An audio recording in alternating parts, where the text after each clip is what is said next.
Hello, everyone. I'm from your telephone company. The telephone. The greatest advancement in human communication since the printing press. Its proliferation throughout society spurred innovation, created jobs, helped grow the economy, and brought people closer together. Can you bring me my chapstick? But it wasn't without its flaws.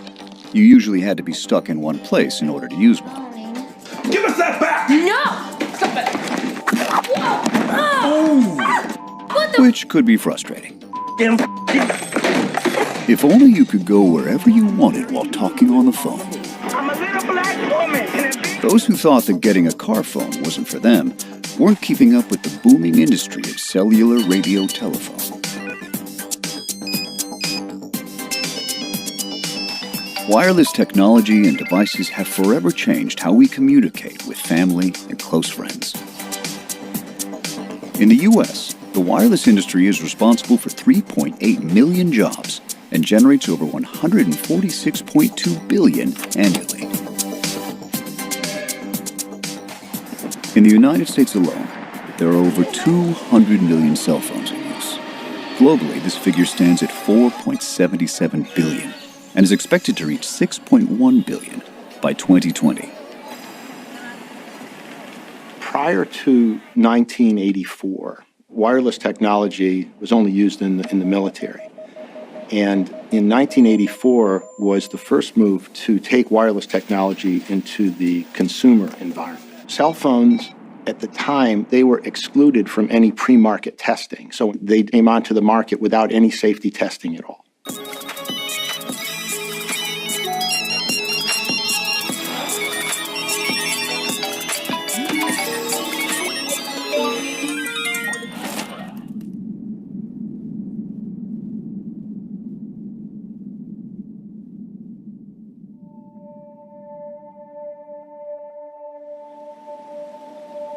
When we evolved on the planet, there was no microwave radiation other than this infinitesimal amount.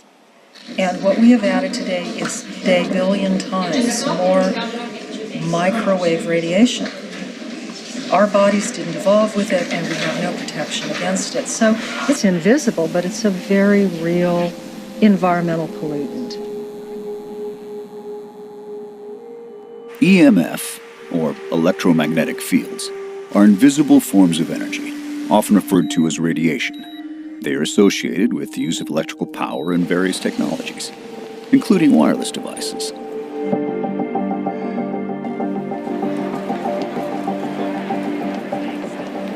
We are electrical in nature. We are made of the same stuff as everything else. We are made of atoms. And atoms are made of electrons, which are negatively charged, protons that are positively charged, and we react to electromagnetic fields. So it's not surprising that we respond to all kinds of things. So there's various kinds of radiation, and one of the distinctions that's made is between ionizing radiation and non-ionizing radiation. That distinction reflects the energy that the radiation delivers and whether it breaks up molecules as it passes through tissues. The electromagnetic spectrum measures different levels of radiation. Non-ionizing radiation emits lower energy, while ionizing radiation emits higher energy. The higher the energy, the more dangerous it becomes for our health. Most people are able to tolerate lower energy fields, such as AM/FM radio, for example. Wireless technology emits non-ionizing radiation known as radio frequencies. Regulatory agencies consider these emissions safe for short periods of time, but increased exposure could have dangerous biological effects. The light from the sun causes sunburn or skin cancer in some. Overexposure to X-rays and cosmic rays are dangerous.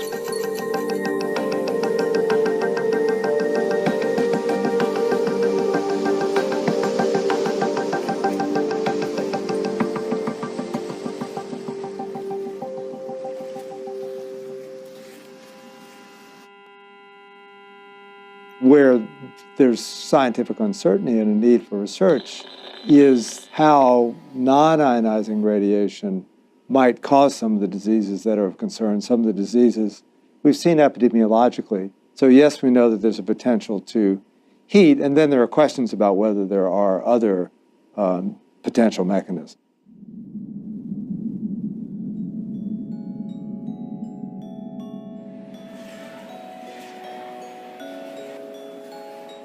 As a society, we are very fond of things that make life easier or more enjoyable. Anything that provides release from the stress of everyday life. But history has shown our enjoyment or dependence on these things can blind us to their adverse effects and influence us to ignore obvious warning signs. To date, scientists have not found any substance, as contained in smoke, that is known to be responsible for human disease. What cigarette do you smoke, Doctor? Smoking was a major factor. Could where you carry your cell phone make you sick? Some doctors say they're seeing evidence of cancer that could be linked to mobile phones. It's convenient, say many young women. It's probably the most convenient place to put it, especially when you go out. You know, you put your money on one breast and your phone in the other. If I'm wearing a dress ever, I usually just slip it like in the straps or down in the center. I used to carry my cell phone in my bra whenever I'd use a Bluetooth headset because the connection was poor. Otherwise, if it was anything further away, it just wouldn't work well. I don't have a family history of cancer, and so cancer was nowhere in the radar as far as something I thought that I would ever have to deal with in my life. I was diagnosed with breast cancer, and they found 5 tumors pretty much in the footprint of where the phone used to sit, right in the kind of center area of my chest. The morning of my mammogram and ultrasound, my husband and I were trying to locate the lump. We were going to mark it with a Sharpie so that it would be easy to point out to the person who's going to do the testing. And I pointed at one spot, and he said, and then he was trying to feel it, and he said, no, it's right here. No, I said, it's right here, not realizing at the time that we actually found another one that morning.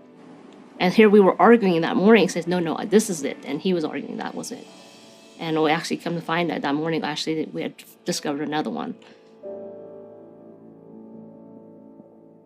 I'm not the kind of person that's an advocate for these unusual problems. I don't go into crazy diets. I don't worry about the environment as much as I should. I really am a focused physician.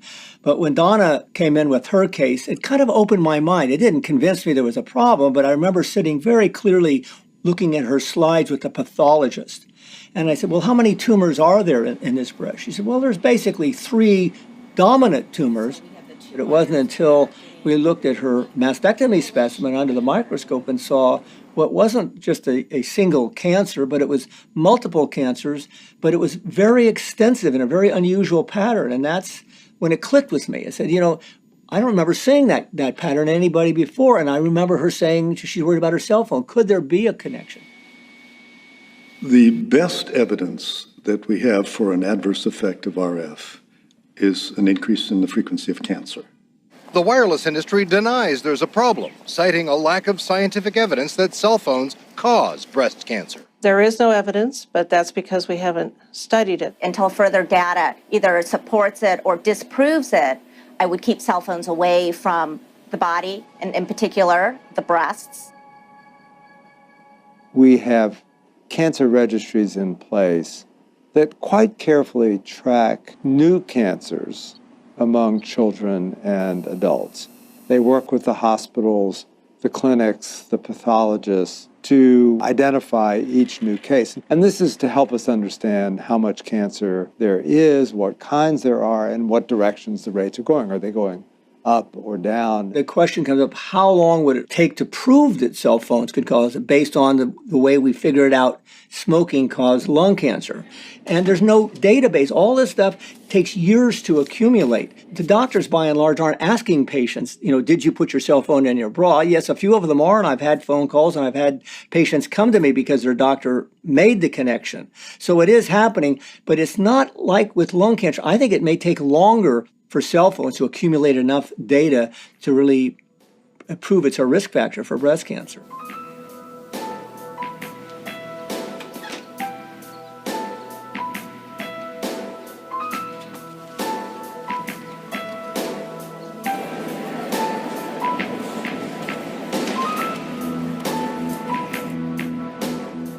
How is it that wireless devices and Wi-Fi have been able to permeate our daily lives over the last 20 years without the public being made aware of the associated dangers?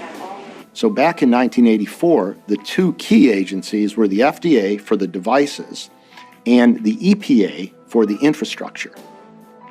The FDA, or Food and Drug Administration, was established to protect and promote public health through the regulation of the food, tobacco, veterinary, cosmetic, and pharmaceutical industries. The EPA, or Environmental Protection Agency, was created for the purpose of protecting human health and the environment by writing and enforcing regulations.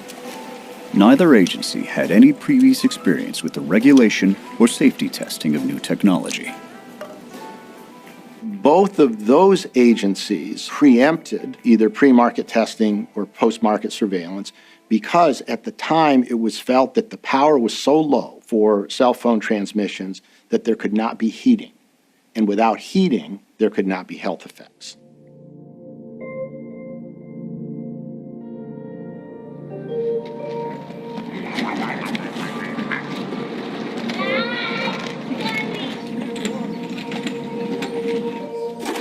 My name's Jamie.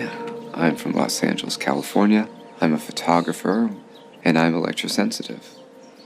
I'm gonna turn this off. This is a kill switch because it's an electric stove, and like most things electric, it triggers me, so even making something simple and boring like a quesadilla, he's on it? No. All right. Electrohypersensitivity, or electrosensitivity, is the sensitivity to electromagnetic fields in the environment. I think when cell phones first came out, we'd have, the burning feeling, the hot ear syndrome, kind of headache, but didn't think anything about it because we were all told they were awesome and safe. Another aha moment was when we had wireless. Just watching movies on the laptop, the symptoms would start: headache, brain fog, itchy eyes. I just thought maybe I'm staring at the screen too long. I would get a zing when we drive up and down the 405. Every time, especially this tower close to our on-ramp, I would get like a zing. It's like a burning feeling. Electrohypersensitivity, or EHS, is currently not a recognized medical diagnosis. Experts are still divided as to its validity, and the World Health Organization claims there is no diagnostic criteria to link EHS to exposure to electromagnetic fields or microwave radiation. I was diagnosed with EHS in 2011. I became electromagnetically hypersensitive in 2009. There are many symptoms, but when I'm in a high EMF environment or in a place with strong Wi-Fi, first it starts off with a burning sensation in my forehead. Dizziness, fatigue. Pain in the back of my head. Right in my neck and a headache. And my muscles start pulsing or vibrating. Where I feel like I'm going to throw up. Heart palpitations, breathlessness, feeling faint. I left my home for 3 weeks and I didn't have a headache the entire time I was gone. I came back into my house. My headaches returned. Microwave radiation is the ultimate pollutant. You can't see it, you can't smell it, you can't hear it, but you can feel it. Electrosensitivity is something that people have started to describe in recent years, and there are very few studies of it, let's put it that way. But a study was done down at the University of Texas by Dr. Ria, where he had people in a room and actually exposed them to radio frequency signal. And he was able to show bona fide cases where people could identify correctly when the field was on and when the field was not on. If there was somebody that was questioning whether this is psychological or biological, I'd just say come live with somebody who's sensitive. It's not even that he's thinking about it and then starts to feel ill. He'll start to feel ill and then we'll notice, okay, something's off. I think a lot of people are having these types of symptoms and have no idea what's causing it. There are so few physicians that deal with any of these issues, and most of them are very expensive.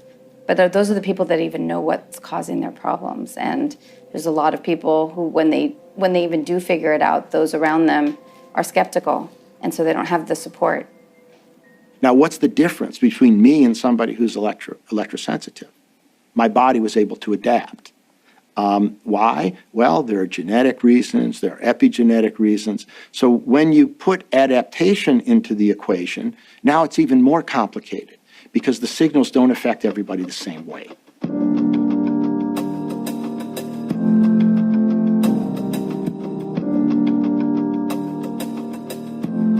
I'm here in Brussels to attend a conference on electrical hypersensitivity and multiple chemical sensitivity.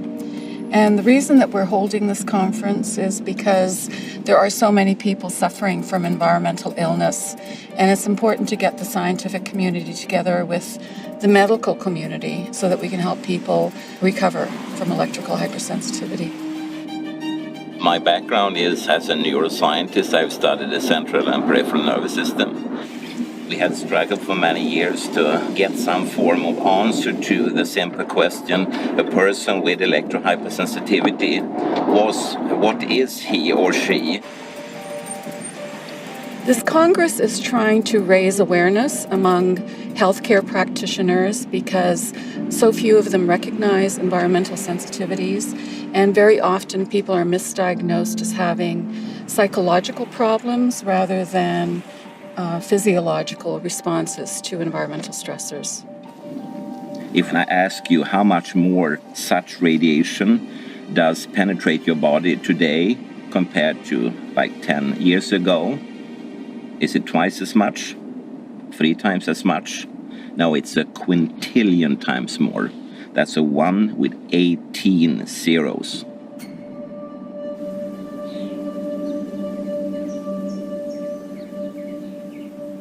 We've been looking for a house on and off for like 6 years now.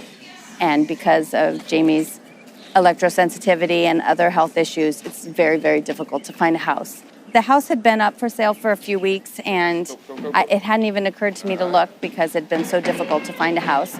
But I thought, we should just look at it anyway. And Jamie walked in and said, wow, this is really great. Like, I can live here, which says a lot. Like, that doesn't happen ever. I walk in, I usually, within half a second, know, yes or no. So we had just put an offer on a house, and Jamie told me that a 70-foot monopole tower was going to be erected about 3 blocks away from our house. It's almost impossible for citizens who don't want a tower in their backyard to stop that because the needs of the masses are greater than the needs of the individual.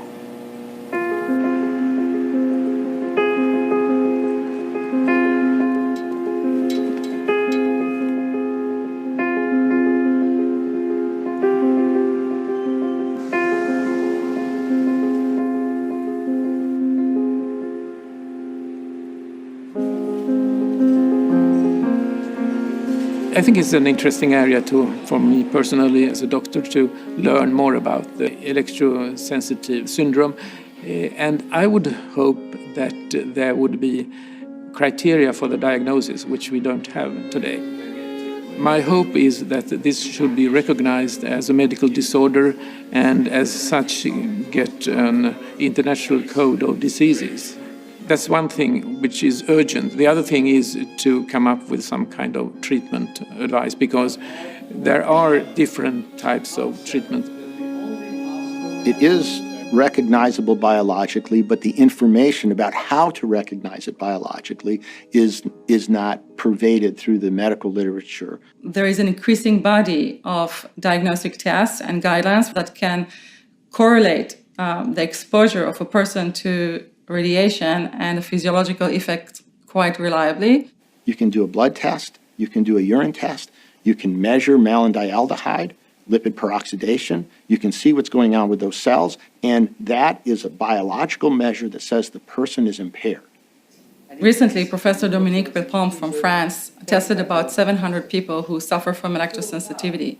His study showed severe damage, such as damage to the immune system, to the nervous system, and established additional biomarkers for the diagnosis of electrosensitivity.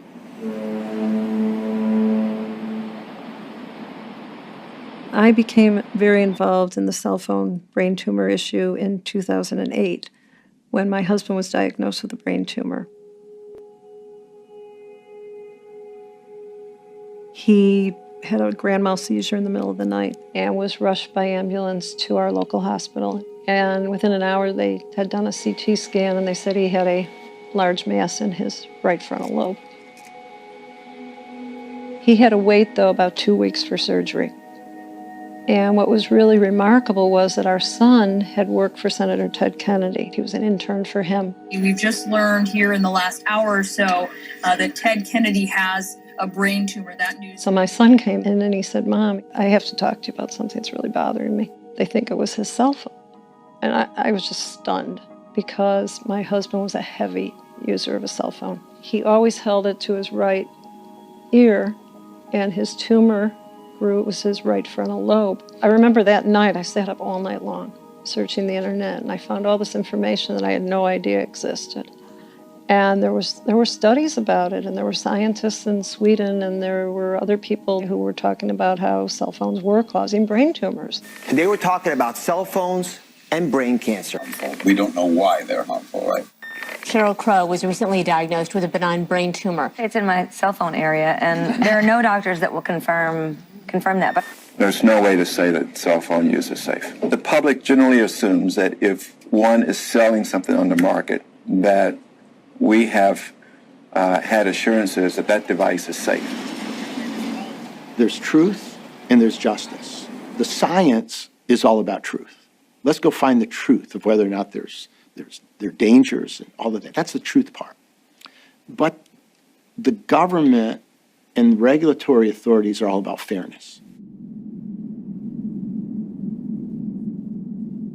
When cell phones first came into consumer use, the purpose was to carry the signal wirelessly only a little ways, and then to convert the signal to the wired infrastructure that we had on landline, phone lines. But when we began the process of moving to digital signal, we had to have a different kind of infrastructure.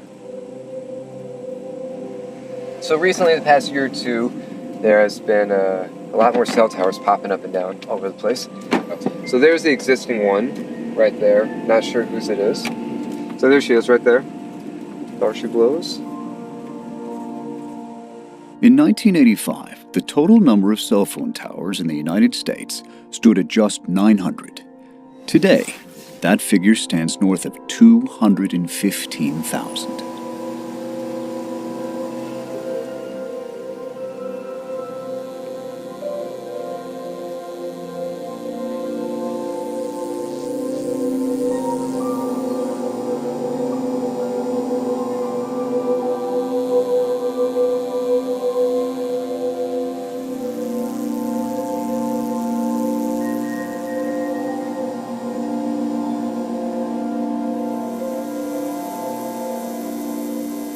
What ended up happening was that the infrastructure that would be required to deliver, cell phone signals and later Wi-Fi had to be spread all across the country in what was called cells. That's why they called them cell phones, by the way. And it looks sort of like a beehive, so that every cell was like one of those little circles in a beehive. And what would happen is that the signal would go to a base station, and then as long as you were within the cell on your phone, that cell tower would be handling your call. But as soon as you moved into another cell, it would hand off the signal to the next cell tower. And that required an infrastructure so that there's always a transmission and reception loop between the cell phone and the infrastructure or the closest base station. That's also how the base station knows where you are.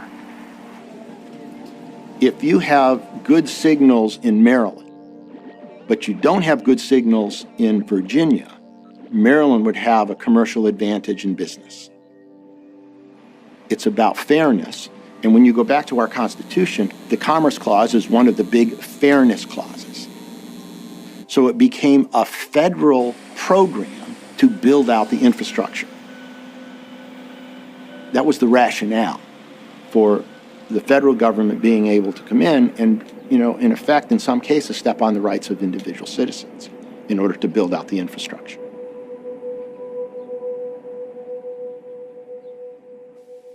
It's our system. If you've been following the news, you know a group of Scottsdale parents are upset about plans to put one in operation at Copper Ridge Elementary. The district brokered a deal in which Sprint would pay $1,200 a month to use that tower. Some parents are worried about health effects on the kids, saying the money just isn't worth it. Everyone told us, you're not going to be able to win. You're not going to be able to fight. There's nothing you can do. It's done. It's going up. It's happening. And I said to myself, if and when it does go up, I want to be able to look at it and at least say to myself, I tried. We had like 10 days. So Then I ran around for a week, couple hours a night, trying to get signatures. Right. And then we got enough to go to City Hall, get our foot in the door. my message was that if these cell towers were not safe enough for the fire department to have them where they live and work, then why is it safe enough to have near 3,000 children who go to school and live in the immediate area? That's how it came to pass, that we were able to stop the tower. I live and breathe by this technology. I want to watch something while stuck in the car. I want to be able to justify being stuck in traffic and call my mom or grandma on the phone. It's a typical human thing that, you know, we have new technology, we get very excited about it, we use it, we push it really far, and it has great applications. However, many of those often come with health considerations. And so once those become more evident to the general population, then we hopefully force the government and scientists to come up with a safer way of using that technology. Today, our world is being remade, yet again, by an information revolution, changing the way we work, the way we live, the way we relate to each other. With the stroke of a pen, our laws will catch up with our future. In 1995 and 1996, we began the process of a new Telecommunications Act. And the Telecommunications Act now was for the first time written to put the FCC in the role of a policing agency. But the FCC's job as a commission was fair and equitable use of spectrum. The FCC was not a policing agency, had nothing to do with safety, had nothing to do with monitoring, only to make sure that the different phone companies didn't cheat each other. That's an important point because it was the industry that lobbied to have those changes made. Recognizing the regulatory void that existed, the cellular industry strategically positioned itself to be influential in the kind of research the government would be carrying out on its products. So the wireless industry agreed to put up money from the cell phone industry, and an interagency working group of the United States government was put in place to oversee the work. That project was called the WTR, or Wireless Technology Research, and that's the program that I ran, looking into the health effects of wireless technology. This program was put in place under what we would call a regulatory paradigm. Ordinarily, in a regulatory context, new technologies would be tested extensively before they reached the marketplace, in order to make sure that they didn't present any dangers to consumers. In the case of cell phones, and the wireless industry as a whole, this crucial stage was bypassed. This meant the regulatory agencies were forced to rely on post-market surveillance. There was an argument going on between the EPA and the FDA, and the FCC was in the middle of it, about the safety standards that should be put in place for analog phones. And that standard was the specific absorption rate. SAR, or specific absorption rate, is a measure of the rate to which energy is absorbed by the body when exposed to cell phone radiation.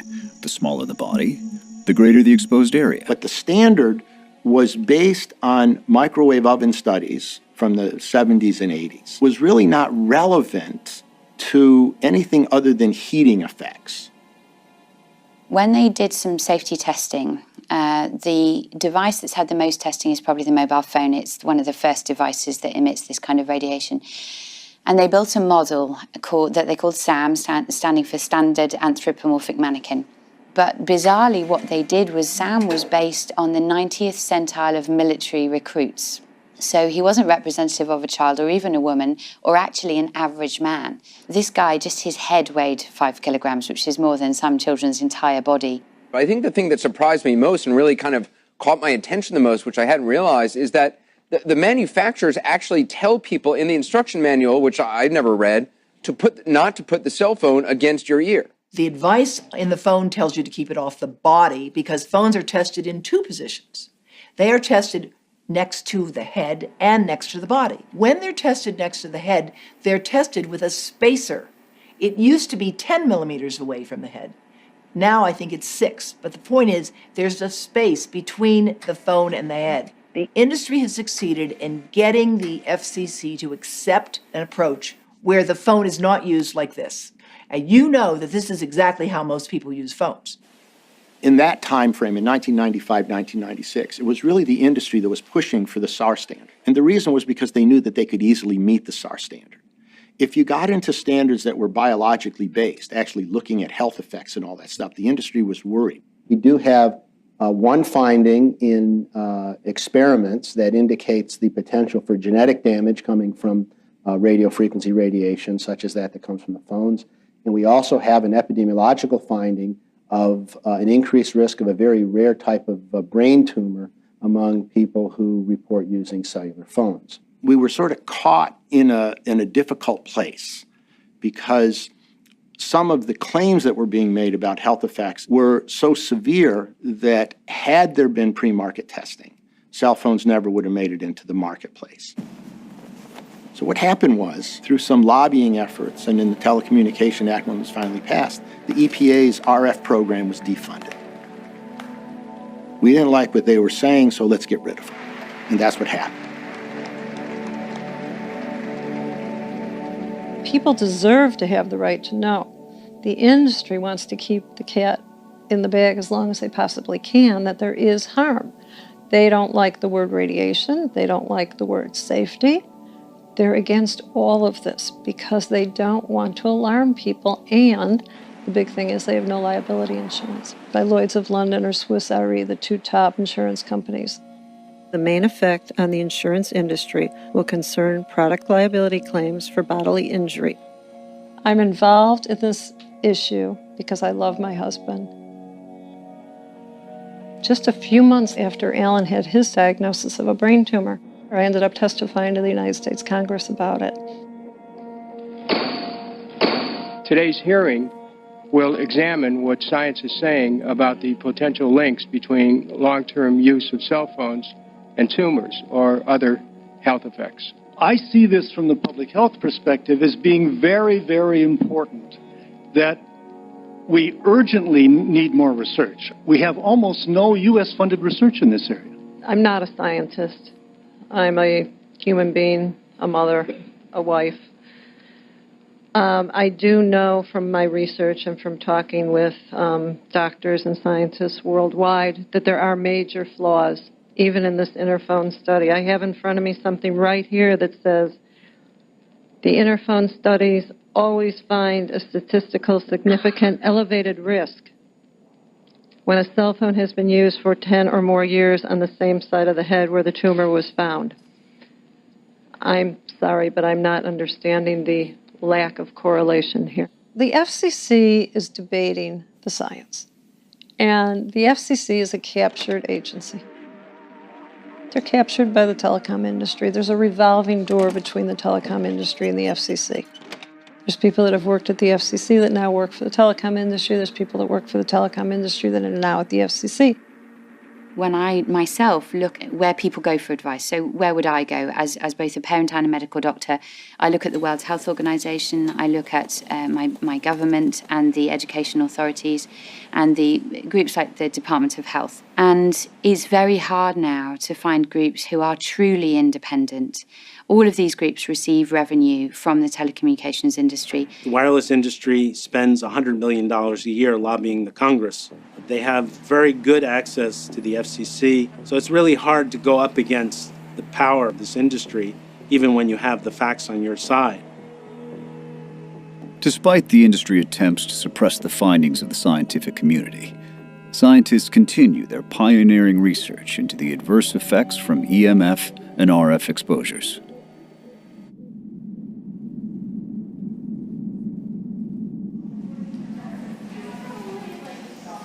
We're having a serious problem with global fertility reducing. There's evidence now that men who use cell phones They have deformed sperm. They have sperm that moves much more slowly, dies much more quickly. And all of this is going to affect their ability to successfully impregnate their partners. Men who carry their cell phones in their pockets are carrying them right next to their testes, and the sperm cells are vulnerable.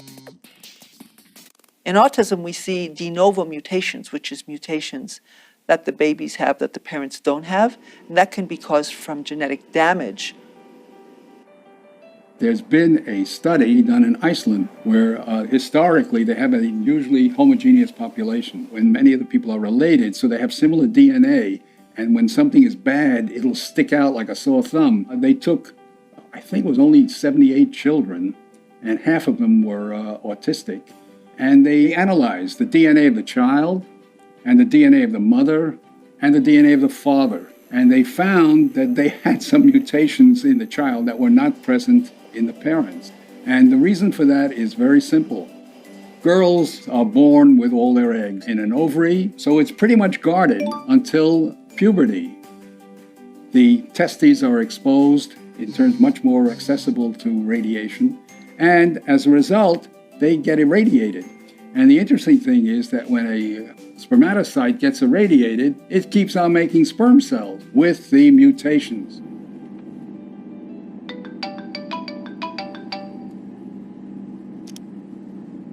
If there is a genetic change, a mutation, that modification will be maintained throughout the life of the individual.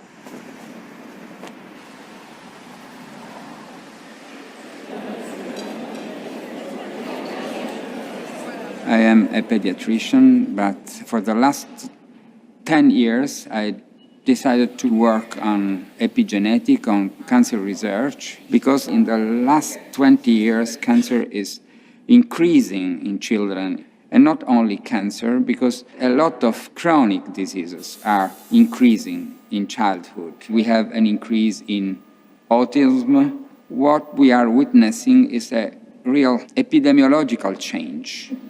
Women of reproductive age should be so careful in terms of their exposures because they can influence the health of their child even before they know that they're pregnant. The fetus is programming itself, which means that every cell of the fetus is getting information from outside, from the environment, from the mother. All these can make a sort of mismatch in his programming. Of all the stages of life, the fetus is by far the most vulnerable. And that's for multiple reasons. First of all, the fetus is growing cells rapidly, so cells are dividing rapidly. So if there is an exposure, that can influence the fetus and can alter the whole lifespan of the subsequent child. The fetal programming is very important for every tissue and for every organ. The most important thing that we are trying to understand is the way in which the brain is forming in the fetus. When something appears to be caused by an environmental influence, one ought to figure out what it would cost to take care of it or to do something to ameliorate its effects and how it compares to what would happen if we did nothing and we'd have to do the cleanup work afterwards. And in 2007, we published the first bioinitiative report. And that report is basically an encyclopedia or a compendium of all the science in public health that comes to bear on the issue of whether EMF and now radiofrequency radiation are in fact cancer-causing and are perhaps a cause of neurological diseases like Alzheimer's and cognitive problems and developmental problems in children like autism. So scientists decided it was time to counter the industry claims that there is no evidence. Now, the thing is, it came out, and there were a number of people who didn't like it because they said, first of all, it's not an authorized group. I don't know what they want in an authorized group. They want a bunch of fat cats or political characters. These were scientists who were talking about the stuff that they're working on. The bioinitiative has been criticized, and it was also considered pretty good. And one of the people who considered it pretty good was the European Parliament, who used that as an argument for saying that one ought to look at the electromagnetic safety standards. Today's research struggles to keep up with technology, as more and more aspects of our daily lives become dependent on wireless devices. This is particularly true for children, many of whom have known nothing else other than the age of smartphones and tablets. A little more than 10 years ago, my first grandson was born, and when he was 9 months of age, he could find a cell phone, turn it on, and play a game. So I was, of course, very proud of how smart he was, but I began to look into what we know about the developing brain and how it is affected by different things. I'd been a CDC advisor on lead poisoning, and I knew that the brain doubled in the first year of life, and that we go to great lengths to protect children's brains from lead poisoning. And here we were exposing them to something that had never really been tested. So the more I looked into this, the more concerned I became. I found that Sir William Stewart, who had been Margaret Thatcher's key advisor on chemical weapons, had concluded in a report for the Royal College of Physicians that cell phones should not be used by children aged 16 and younger, and that we really did not have adequate safety information. The more research I did, it led me to conclude that we really didn't know a lot about this device, and it was being proposed and heavily marketed around the world, and this was now 11 years ago. We have a number of barriers in our body to protect important tissues, and we have ones in the brain to protect the brain from toxins and bacteria, heavy metals. And what this means is that some of the toxic things that can be transported in blood don't cross into these very sensitive tissues, so they have barriers. In the case of the brain, it's called the blood-brain barrier. In the early work with microwaves, Alan Fry, who was one of the early workers in this area, published a paper where he found that when he put a dye into the blood, shortly after exposure, you suddenly found it in the cerebral spinal fluid. Obviously, what happened is the blood-brain barrier had leaked. The blood-brain barrier leakage is apt to be a rather important effect in terms of the pathology that can result from people, because if you're going to contaminate the environment of the brain, you can expect all kinds of odd things to be happening on exposure to EMF. The exposures from the time you're conceived, the things that you get once you're a baby, the baby monitors that your parents, in all good intention, put next to your head, which is like living next to a cell tower. I think of autism as an overload of the brain where the genes can set you up, whether you fall off the cliff into severe autism, whether it's mild autism, whether it's sort of behaviorally, cognitively challenged. It's a cascade of things that go wrong, that pile up, and then the brain, as I see it, reaches a tipping point.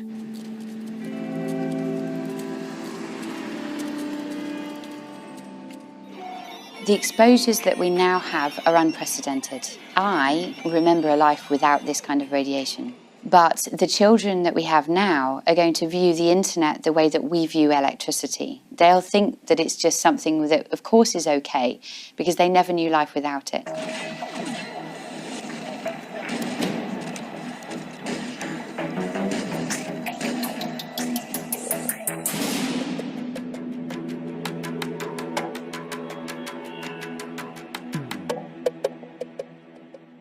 But in terms of legislation to protect children, yeah, the level in classrooms, in my opinion, should be 0.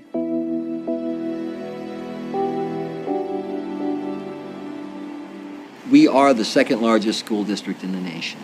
With the demands of the school district and the demands of getting the kids into the 21st century, the school district, the Board of Education in particular, asked the Office of Environmental Health and Safety to take a look at wireless in all its classrooms. And so the district, wanting to move forward with the technology, wanting to meet the demands of the state in terms of the testing that needs to be done, we need to look at how we can accomplish that. And certainly Wi-Fi is really a good fit and a good answer for it. But again, we need to look at that in terms of its safety. And a lot of people claim that even at very low levels, there are adverse health effects associated with these radio frequency exposures.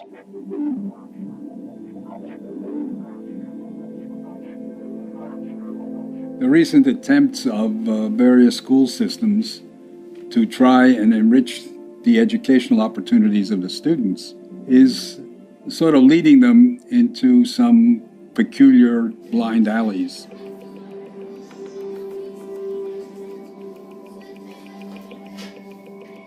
The particular concern is when you have a wireless classroom in schools. You have one router and you have 20 or 30 kids with a wireless laptop. That is going to be a really hot Wi-Fi environment. And those children are going to be exposed to that radio frequency radiation for as long as they're in that classroom. Most of the classrooms were configured in a way where we had longer tables in a classroom. We took some basic information about the devices we were going to buy, the end devices or the tablets or the laptops, the access points or the antennas in the classroom, and you do some calculations based on standard formulas and kind of a model. And basically we took everything that we knew we were going to acquire before we acquired it, and we did some calculations to make sure that the levels were low. Typical configuration, we had a number of rectangular tables that were situated across the room. We had students that were located around each one of the tables. The district felt that we should establish our own internal threshold for acceptable exposure. And so what we've done was we've looked at the available research, and the district has set a threshold of acceptable exposure at 10,000 times lower than the current FCC standards. 25 years ago, when the FCC standards were adopted for thermal effects, we didn't have all of these wireless devices, and the impacts on health weren't epidemiologically visible, which they are today. These are cell-level effects. These are effects on your DNA. They got nothing to do with the level of power, how much punch we're packing to actually heat up a piece of tissue. And this is the part that the FCC won't admit. The standards that we should have are standards that take into account non-thermal, low-intensity effects at 1,000, 10,000, 100,000 times lower. So the phase one of our program rolled out. A number of schools received these end devices, access points were installed, and students began to use them. So what we did was we actually went into the field and we actually took measurements in the classroom. Initially, we would walk through here, getting readings from both sides. We do on the outside the same, we do on the back side the same. And here to get a general feeling of the overall ambient. We focus on the router that is on the ceiling, but we're forgetting to think about all of these 25 additive energy producers in the room. Far exceeds the amount of energy being produced by that single wireless router that's on the ceiling. One piece of this is particularly important, and that is the tablet itself. These tablets are extremely high radio frequency emitters. They have either 3 or 4 or 5 antennas built into the areas where you can hold one. When I looked at the Apple User's Guide, and if you take the time to scroll through it and you look at radio frequency radiation issues, there is a paragraph that will light your hair on fire because it says, a small percentage of people may be susceptible to blackouts or seizures. Discontinue use of iPad and consult a physician if you experience headaches, blackouts, seizures, convulsion, eye or muscle twitching, loss of awareness, involuntary movement, or disorientation. They test these devices and the FCC receives information. There's a number of different tests that they do. And we found the higher concentrations or the higher field strengths were located when we put the probe located right here in the center. And this seemed to produce some of the higher field strengths right at the task level in the center of all of these end devices being used.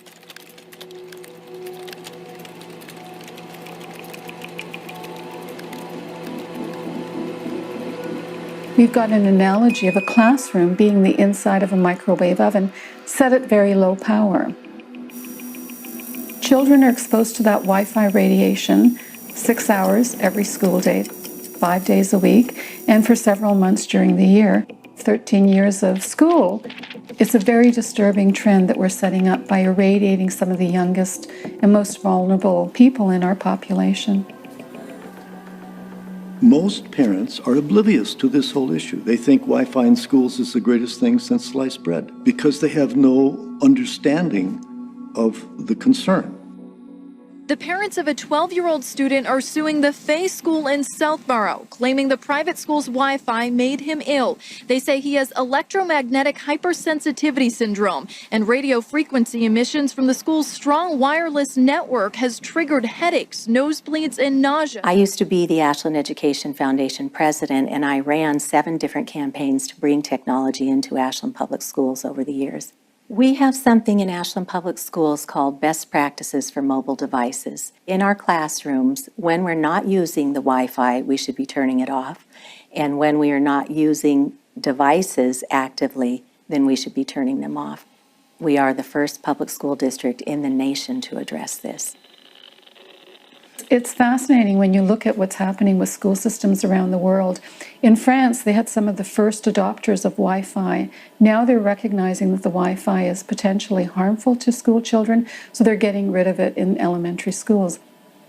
I think the European Union, I think other countries, Canada and Sweden and others, have different approaches to control of wireless technology, and that's certainly their prerogative. If it's just because you don't want any Wi-Fi or radio frequencies, well then, yeah, that's what you do. If that's their threshold of none, well, then that's their threshold of none. It's particularly tragic because a wired computer classroom will not expose your child to radio frequency radiation. People have brought this to our attention, have recommended that a wired technology, fiber optic, for example, is certainly a better way to go and might even be more reliable. And we understand that. But the district, because of what's happened in 2009 moving forward to today, with the requirements under the Common Core program, the testing, and the sheer number of schools and classrooms, to actually meet the timeline and actually go ahead and put 30 drops in an individual classroom is an unbelievable daunting task, and I don't think logistically possible. While hardwired classrooms would greatly reduce children's exposure to radio frequencies, there's still a growing concern that children are spending too much time in front of screens. The American Academy of Pediatrics, their guidelines are no more than 1 to 2 hours of screen time a day. For kids under 3, 0 hours. So I think we need to look at how much of that is interactive screen time and how much is at school, how much is at home.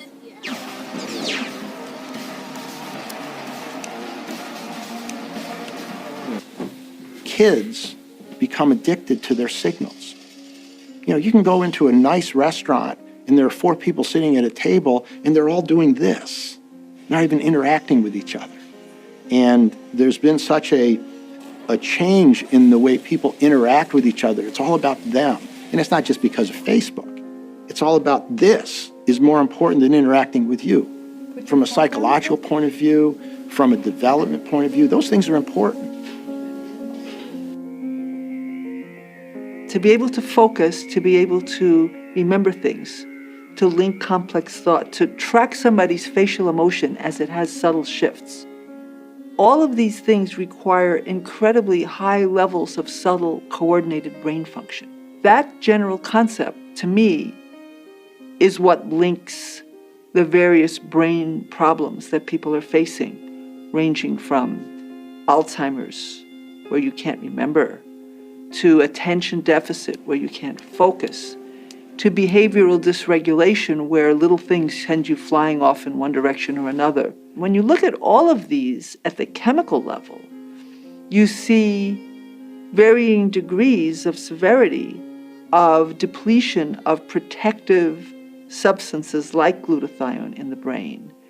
And you see brainwave changes. In addition to that, there's a few things with electronics that seem to impact sleep. The first is the screen itself.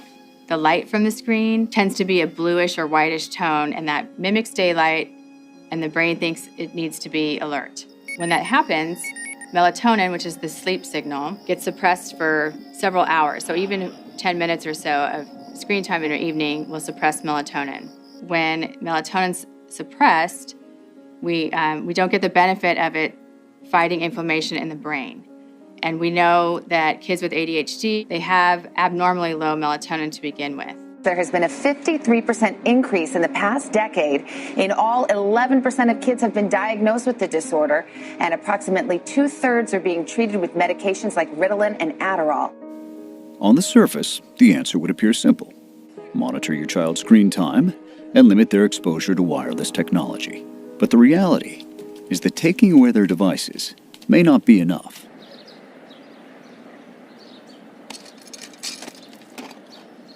Smart meters are the new or newer meters that are replacing the analog meters on your home, electric meters and gas meters. It uses electromagnetic frequency to send DTE information about power use. This gets rid of the need for meter readers and notifies the power company about outages. But some say such meters are making them sick. Many people who are perfectly fine prior to the installation of the smart meter, that thing goes into their house. They can't sleep. They have headaches. They have depression. And it's coincident with the going in of the smart meter. This is similar to the radiation debate over cell phones and cancer, right? Yes, this is very similar to that debate in that it's the same kind of radiation, and the research into its safety is not conclusive. But here's the big difference. You can choose how often you use your cell phone, right? But with smart meters, you don't have a choice. The frequency with which you are exposed to this radiation is determined by the power company. We're confident in the specs of our meters and the safeness of the meters at this point. What Pepco says is happening is that these smart meters send out communications every 4 to 6 hours on a daily basis. But what we're seeing is that these smart meters communicate about 4 to 6 times a minute, if not more. When we lived in Lafayette years ago, it was one of the first areas of deployment of the smart meters. And I absolutely did not want one because I knew that this non-ionizing radiation was not healthy. So I called to opt out, and they said at the time there was no opt-out. And I said, I want this thing off my house. And they did do it. There's a number that one can call in the state of California to opt out of your smart meter. And they do charge you $75 up front, and I think it's $10 a month. It doesn't seem fair to me that we have to opt out of something we don't want. But people can do that. They can call and they can opt out of the meter.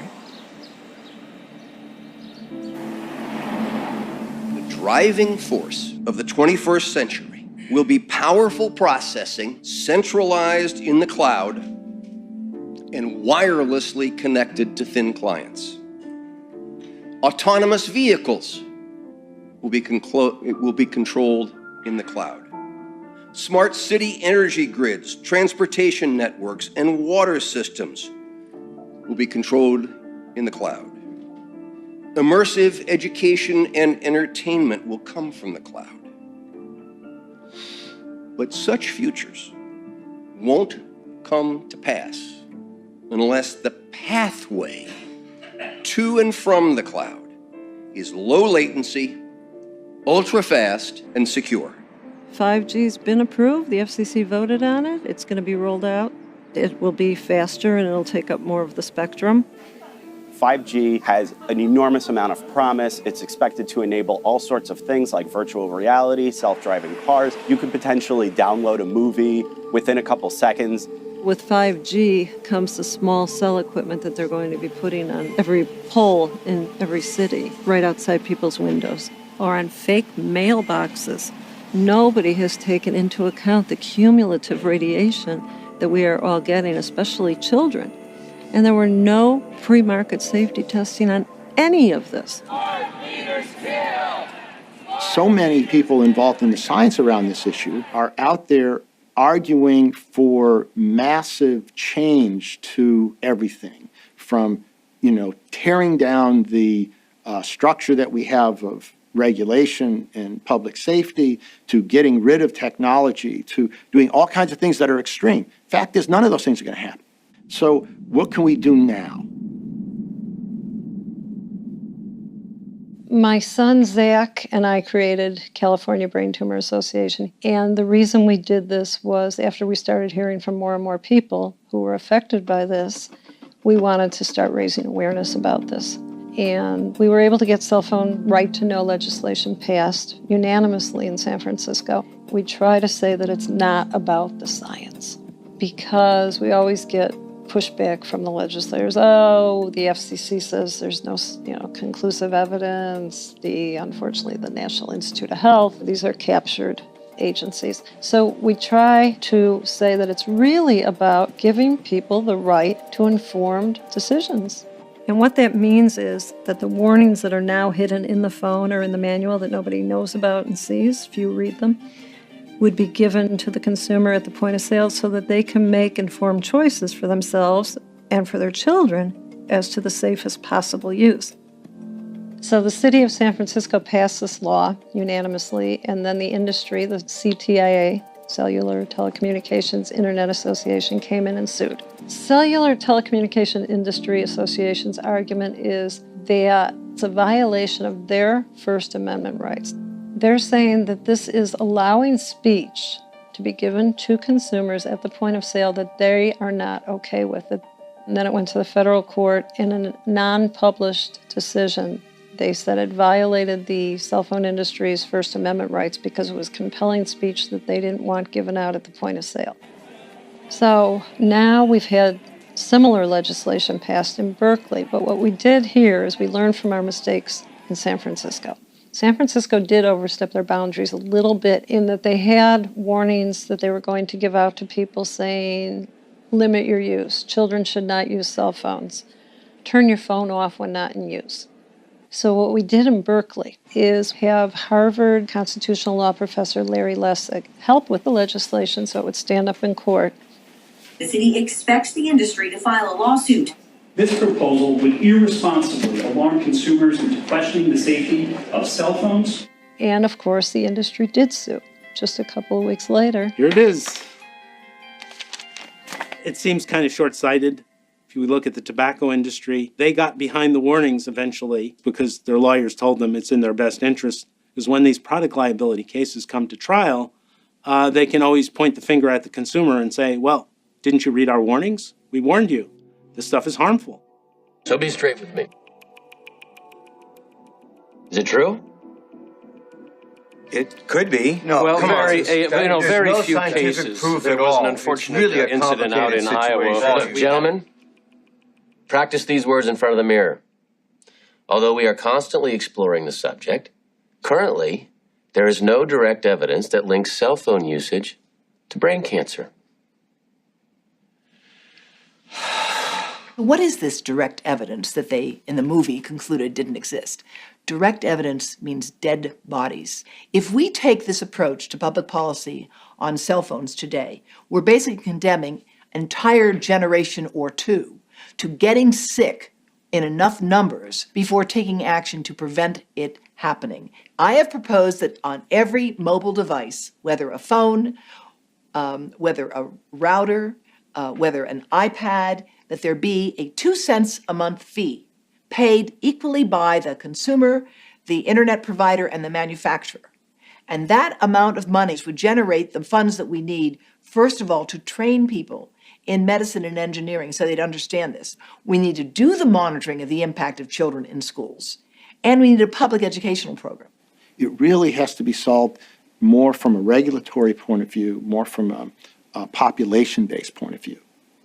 Good evening. The World Health Organization today said cell phones are possibly carcinogenic. People are hearing that the World Health Organization, that's the medical arm of the United Nations, is sounding the alarm about cell phones. It puts it in the company of several other kinds of things, like lead is also a possible carcinogen, according to the WHO, as well as engine exhaust and chloroform. You have to see it in the full context of the evaluation scheme. Group 1 means it is established that it's causing cancer in humans. We are 2 steps below, which is 2B, that at the time we cannot confidently say that it's clearly causing cancer in humans. That classification has been done in 2011. And since that time, we have at least 2 large studies suggest that it should be reclassified as at least group 2A. Or some people believe that it should be reclassified as group 1. So it's 100% carcinogen, in other words. The classification means there cannot be an assurance of safety, and it signals a need for more research. And then for some, it would signal the need for being precautionary in terms of handling this exposure. In view of our present scientific knowledge, we hereby stress international institutions, particularly the World Health Organization, to recognize EHS and MCS. Although our scientific knowledge remains incomplete, we unanimously acknowledge this serious hazard to public health, urgently requiring the recognition of these two pathological disorders at international level.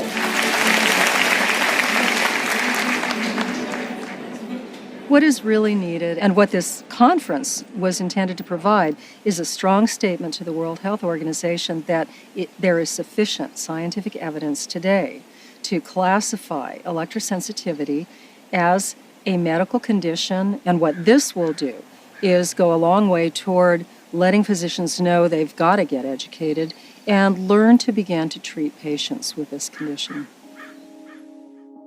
There are signs that the message is beginning to sink in. Some countries are adopting laws to reduce children's exposure in schools. The European Parliament and some European legal courts are starting to acknowledge the correlation between EHS and radio frequency exposure. Today, Sweden recognizes EHS as a functional impairment.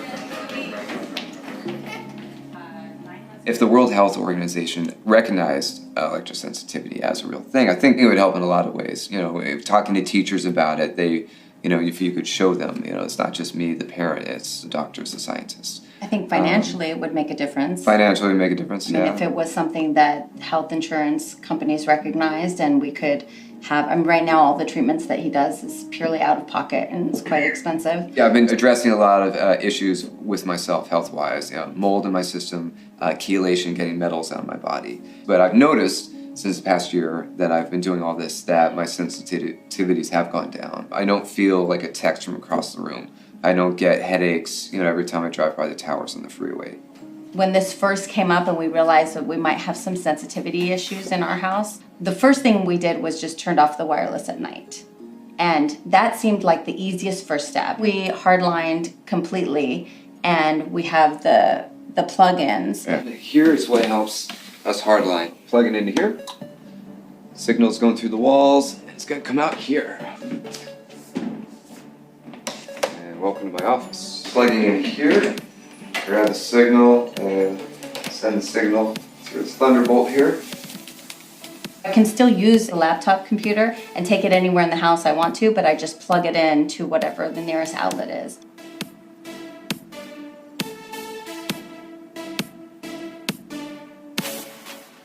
These are all things that immediately will reduce your exposure. Use a wired earpiece. Concentrate on speakerphone. The worst time to put a phone right next to the head is when you say hello, because it's programmed to go to max power. 100 times a minute it says, where are you, here I am, where are you, here I am. We can change that. You can program it to do that less often. You can have it go, as the Android system does, into a deep sleep so that it doesn't always ping you back and forth. Be aware of the number of sources of wireless that sneak into everyday life. As you layer up, your dose actually is larger and larger as we're at the same time deciding we have to have lower and lower exposures to protect our health, our sleep, and the next generations. Because of my sensitivities, we want to address it at the boys' school because all the schools are wireless. Every school is wireless. So we asked them, at least if they're going to be in that all day, can we at least take out one of the factors and not have their laptops be wireless? So by doing that, we were able to convince them to hardline their computers. Nowadays, because there's so many kids that have food allergies, that we've explained it to the teachers and the other kids in the class as kind of a similarity. Just as you wouldn't make every kid in the class eat peanuts because some kids have a sensitivity to that, please don't make every kid in the class use wireless. Alan's situation now is that he's been fortunate. He's alive and doing fairly well 8 years later. He does have to go for MRIs every 4 months to see if there's any new growth, and thankfully there has not been. I live 6 months at a time. You never know when you're going to come out and it's going to be, they're going to say it's growing again. She sees what I'm going through and what our family's going through and doesn't want to see that happen to anybody else. Just calling it Right to Know says what it's all about. I'm really proud of you. All this work is in responds to my illness, and it means a lot to me. Thanks. It's a very, very tough fight, and it's been a long time. I've been involved in this for about 8 years, and there's times where I feel like giving up, and then there's times where I say, no, we're going to make progress. I'm not going to stop, and it's usually when I hear from more and more people every day that are sensitive to wireless, or I hear from people every week or two that their spouse has a brain tumor that they think is from their cell phone, then I say, I'm not giving up. I do have a certain sense of optimism that eventually the right thing will happen, like it did with tobacco, like it did with asbestos.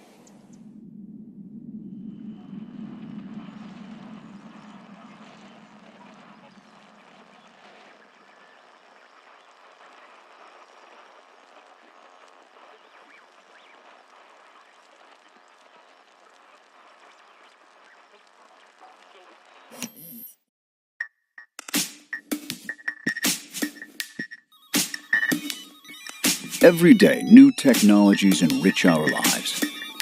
5G and all its wonders is coming to a lamppost near you. So take precautionary steps to reduce your exposure. Whenever possible, favor good old-fashioned wired connections. Use airplane mode as much as you can. And before you go to sleep, remember to turn off your Wi-Fi routers and all emitting devices. Make a change tonight. We can do this. We can get it right. We can do